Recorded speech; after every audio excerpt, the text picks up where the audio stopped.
Hi guys, स्वागत है आपका हमारे YouTube चैनल आई स्मार्ट सॉल्यूशन पर। सो आज की इस वीडियो में हम क्लास 12 के फिजिक्स के चैप्टर 7 बोल सकते हैं टर्म 1 के एग्जाम्स का सबसे last chapter alternating current in electrical machines के हम टॉप 10 क्वेश्चंस की एक और सीरीज डिस्कस करेंगे। मैं आपको बता दूं यहाँ पर हम बहुत सारी सीरीज में क्वेश्चंस को डिस्कस करने वाले हैं। फर्स्ट सीरीज देखेंगे टॉप 10 क्वेश्चंस कौन से हैं, देन उसके बाद अदर सीरीज डिस्कस करेंगे। तो देखते हैं सीरीज का फर्स्ट क्वेश्चन हमारे पास क्या है। इसके बाद इस चैप्टर के बाद हमारे पास टर्म 1 के सभी चैप्टर के एमसीक्यू क्वेश्चंस हो जाएंगे। फिर हम इसके एक्सेलरेशन, रीजन, केस स्टडी और हार्ड क्वेश्चन वाले न्यूमेरिकल भी डिस्कस करने वाले हैं जल्दी। सो देखते हैं फर्स्ट क्वेश्चन क्या है सीरीज का। फर्स्ट क्वेश्चन में हमारे पास बोला गया है N AC voltage sources of variable angular frequency omega, ठीक है। एंड आपने इसके बहुत अच्छे से सारे सर्किट कर ही लिए होंगे 6 के 6।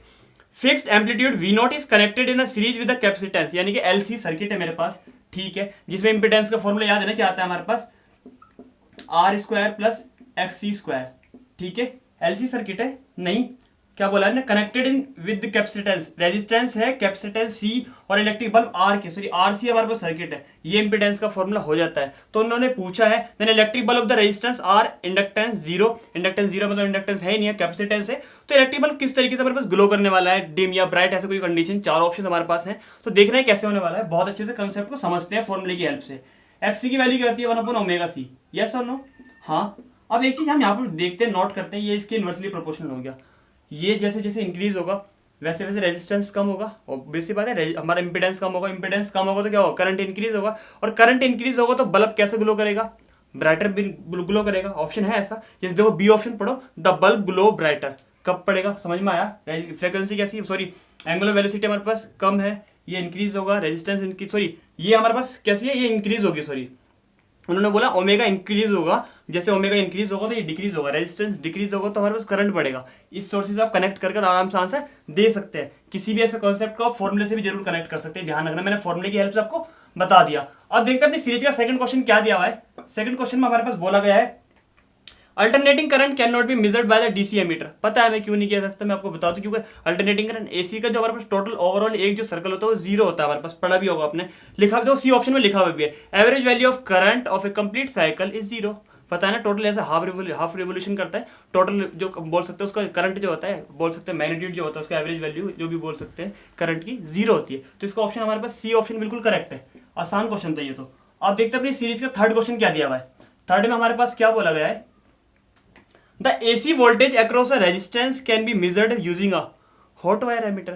ये तो कॉन्सेप्ट पढ़ा हुआ थ्योरी, अपना एनसीईआरटी रीडिंग करिए ना, तो यहाँ पर ऑप्शन होगा इसका, ये देखो फर्स्ट ऑप्शन ही दिया हुआ है, बोला है AC voltage across a resistance, AC का जो वोल्टेज है किसी भी रेजिस्टेंस के अक्रॉस में can be measured using a hot wire है, वोल्टमीटर को आप यूज कर उसे इजीली अक्रॉस बोल सकते हैं, किसी भी रेजिस्टेंस के अक्रॉस वोल्टमीटर को मेजर कर सकते हैं। तो इसका फर्स्ट ऑप्शन ही करेक्ट है। अब देखते हैं अपनी सीरीज का फोर्थ क्वेश्चन क्या है, ठीक है। फोर्थ क्वेश्चन में क्या बोला गया है, फोर्थ में बोला गया the phase difference between the alternating current and EMF is π/2, π/2, ठीक है, फेज डिफरेंस यानी कि हमारे 5 बोल सकते हैं। Which of the following can not B constituent of the circuit, किस सर्किट में ऐसा नहीं होता। पहला ऑप्शन सी अलोन होता है, दूसरा ऑप्शन डी एल ये भी होता है, दोनों में फेज एंगल हमारे पास होता है, ये चीज ध्यान रखना है, सी में भी और इसमें भी। सी ऑप्शन क्या दिया है उन्होंने, एलसी, मैं आपको बता दूं एलसी में जो हमारे पास एंगल होता है पाई होता है, और डी ऑप्शन क्या दिया है आर एल, ये भी और ये भी, इसमें 0 और π/2 के मिड का होता है। सो हमारे पास ये दोनों ऑप्शन करेक्ट है, सी और डी, ध्यान रखना इसके दोनों ही ऑप्शन करेक्ट है, सी और डी, क्योंकि नॉट बोला है, कैन नॉट वाला। अब देखते हैं अपनी सीरीज का फिफ्थ क्वेश्चन क्या दिया है। फिफ्थ क्वेश्चन में क्या बोला है, मैं आपसे एक बार फिर स्ट्रांगली रिक्वेस्ट करूंगा कि आप इस चैप्टर के सर्किट को बहुत अच्छे से प्रिपेयर कर ले, बहुत अच्छा chapter, important chapter, number gaining है, ध्यान रखना है, अच्छे क्वेश्चन ज्यादातर इससे आते हैं। तो फिफ्थ क्वेश्चन में क्या बोला है इन्होंने, एलसीआर सर्किट, ठीक है, the voltage across each of the components L C और आर, सब में वोल्टेज कितना हमारे पास 50 वोल्टेज का है। The voltage across the LC combination, LC से हम लोग सर्किट ही नहीं पढ़ा ना, तो वोल्टेज क्या होगा, जीरो हो जाएगा, तो डी ऑप्शन है, डी ऑप्शन करेक्ट है क्वेश्चन नंबर 5 का। अब देखते हैं अपनी सीरीज का क्वेश्चन नंबर 6 क्या है। सीरीज के क्वेश्चन नंबर 6 को देखते हैं। 6 में हमारे पास क्या बोला गया है, in an LCR circuit capacitance is change, capacitance को चेंज करते हैं from C to 2C। LCR circuit में सी को चेंज करके क्या लिख दिया गया, 2C लिख दिया गया, ठीक है। For the resonant frequency, frequency क्या होती है एलसीआर सर्किट के लिए, रेजोनेंट फ्रीक्वेंसी का फॉर्मूला आता है 2π√LC, ठीक है। उन्होंने बोला है frequency to remain unchange, frequency पे कोई भी इफेक्ट नहीं पड़ना चाहिए, ठीक है। सी को तो चेंज कर दिया गया, देखते हैं और क्या करना है हमें।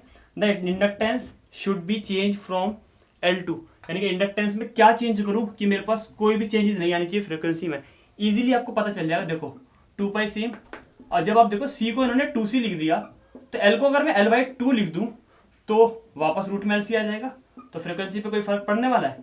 नहीं पड़ेगा। तो इंडक्टेंस क्या हो जाएगा? L/2 हो जाएगा। L/2 का कोई ऑप्शन है हमारे पास? यस, देखो सी ऑप्शन बिल्कुल करेक्ट है इसका, है ना। अब देखते हैं अपनी सीरीज का क्वेश्चन नंबर 7 क्या दिया है। 7 में क्या बोला है यहाँ पर? 7 क्वेश्चन में बोला गया है कि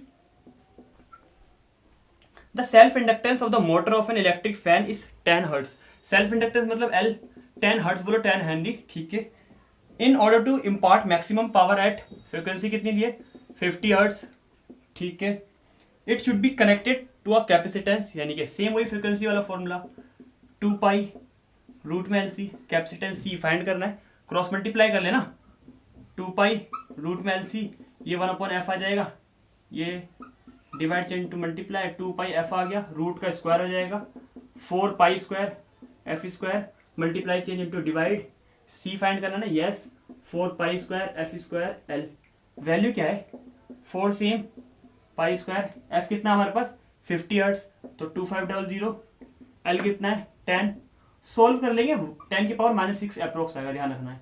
ये हम फेरेड है तो हम 1 माइक्रो फेरेड भी लिख सकते हैं, सॉल्व कर लेंगे इजीली, कोई प्रॉब्लम तो नहीं है। ऑप्शन है हमारे पास इसका, यस, देखो इसका भी सी ऑप्शन करेक्ट है। अब देखते हैं अपनी सीरीज के हमारे पास कौन सा क्वेश्चन है। क्वेश्चन नंबर 7 में, सॉरी 8 में हमारे पास क्या दिया है?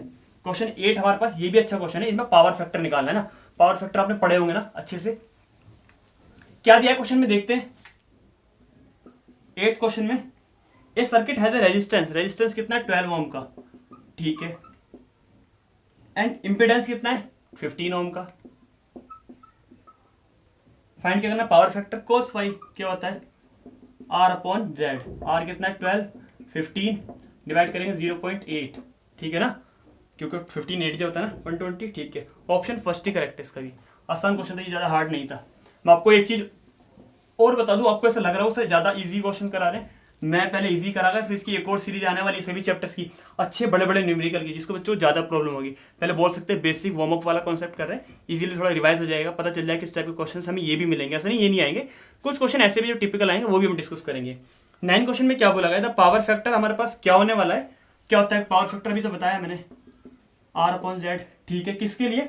सर्किट हैविंग रेजिस्टेंस R और इंडक्टेंस L, तो हमारे पास हो जाएगा R और L, यानी कि XL स्क्वायर, ये हो जाएगा। ऑप्शन है हमारे पास, यस, देखो ऑप्शन होगा हमारे पास, बी ऑप्शन बिल्कुल करेक्ट है। RL की XL की वैल्यू पता है ना, ω/L, और XC की 1/ωc। होता तो ये यूज करते हैं, ये यूज नहीं कर सकते क्योंकि है नहीं, तो कौन सा ऑप्शन करेक्ट है इसका? बी ऑप्शन बिल्कुल करेक्ट है। अपनी सीरीज का लास्ट क्वेश्चन में देखते हैं, लास्ट क्वेश्चन में क्या बोला गया है। 10 में, 10 क्वेश्चन में हमारे पास बोला गया है कि in an oscillating LC circuit, ठीक है, the maximum change on the capacitor Q, ठीक है, Q पे मैक्सिमम चेंजेस बताने हमें। The charge on the capacitor when the energy is stored equally between the electric and mechanical field, अच्छा equally बोल सकते हैं, हमें क्या बोलते हैं, डिस्ट्रीब्यूट की गई है हमारी इलेक्ट्रिक और मैग्नेटिक फील्ड में। हमारे पास फॉर्मूला क्या होता है पहले एनर्जी का, 1/2 Q²/C, पढ़ा है, कैपिटल Q भी यूज कर सकते हैं, ये हमने पढ़ा है, ठीक है। कैसे इक्वली डिस्ट्रीब्यूट कर दी गई, तो बोल सकते हैं इलेक्ट्रिक फील्ड में 1/2 U और मैग्नेटिक फील्ड में 1/2 U डिस्ट्रीब्यूट कर दी, कोई प्रॉब्लम तो नहीं है, ठीक है। अब हम दोनों में वैल्यू, हमारे पास फॉर्मूले होते हैं, इसका Q1 इसका Q2 ले सकते हैं, ये अब हम डिवाइड कर लें, मान लेते हैं फर्स्ट ये है सेकंड ये है, तो डिवाइड कर लेते हैं। इसकी वैल्यू कितनी है हमारे पास? 1/2 कितना है? 1/2 Q²/C, ये 1/2 सेम, इसकी वैल्यू भी यही 1/2 Q²/C। सॉल्व कर लेते हैं, ये Q1 ये Q2, इससे ये कैंसिल, 2 से 2 कैंसिल, क्या आएगा, ठीक है, स्क्वायर से रूट कैंसिल, Q2/√2, ये आ जाएगा चेंजेस हमारे पास। ऑप्शन है इसका कोई? यस, देखो है सी ऑप्शन, Q/√2, आप Q1 Q2 कैपिटल Q लेकर भी कर सकते हैं, कोई प्रॉब्लम की बात नहीं है। होप सो टॉप 10 क्वेश्चन की सीरीज आपको बहुत अच्छे से क्लियर हो जाएगी। वीडियो चलेगी, वीडियो पसंद है, वीडियो को लाइक करना ना भूलें, चैनल पर नए हैं चैनल को सब्सक्राइब कर दे, बेल आइकन को प्रेस कर दे, जिससे इसी चैप्टर की रिमेनिंग सीरीज बोल सकते हैं और आपकी क्लास 12 के टर्म 1 टर्म 2 की एग्जाम्स के लिए बेस्ट प्रिपरेशन के लिए वीडियो आपके पास टाइम टू टाइम पहुंच सके।